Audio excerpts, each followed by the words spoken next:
Kenya is the most stable democracy in Africa.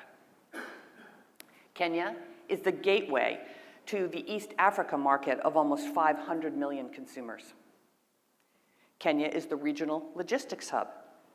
Kenya is the leading regional financial hub. And Kenya, with its Silicon Savannah and super smart engineers, is the region's ICT hub.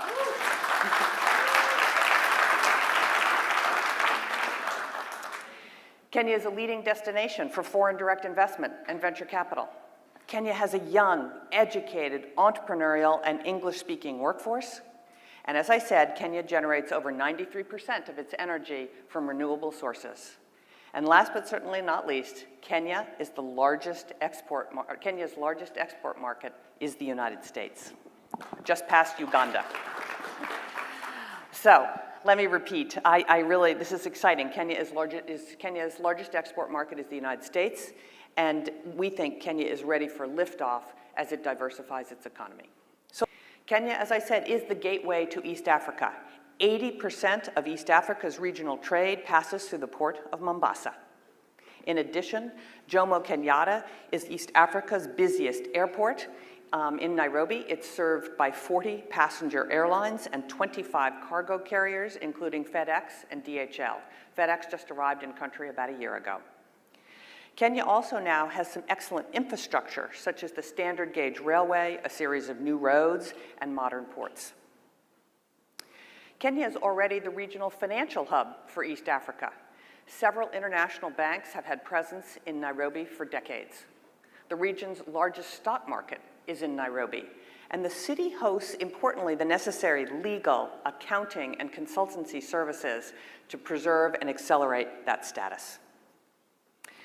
Now, one of the main reasons I brought the roadshow to the Bay Area is because Kenya's vibrant technology community, known as Silicon Savannah, is very exciting, and I know His Excellency is going to talk more about it.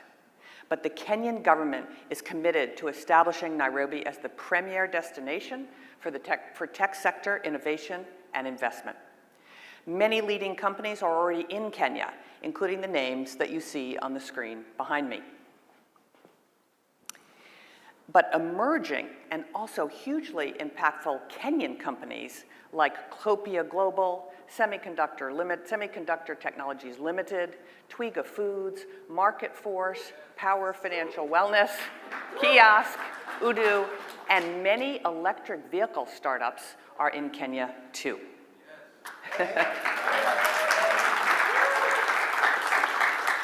Now, I have met these companies, I've visited their operations, and what I see happening has many of the critical components that will make Silicon Savannah a reality. At the nexus of finance and technology is one of the most impressive companies I've seen in my 30-year history in technology, and that's M-Pesa. Kenya's innovators invented M-Pesa in 2007, and by 2010, M-Pesa had become the largest mobile money network in the world. M-Pesa has annual revenues of over $1 billion US. There's $360 billion US that flow through the platform, and it's an open API with 60,000 developers writing apps for M-Pesa. And what M-Pesa did, it solved one of the biggest problems in mobile money. Mobile, secure, ubiquitous, low-cost payments.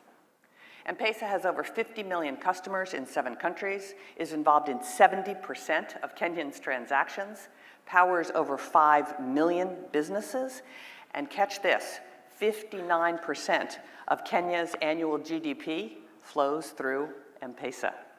70% of Tanzania's GDP flows through M-Pesa. And you're going to hear from the CEO of M-Pesa in just a few moments this morning. So, let me tell you something. I know a little bit about this business because you might remember when I was at eBay, we bought PayPal.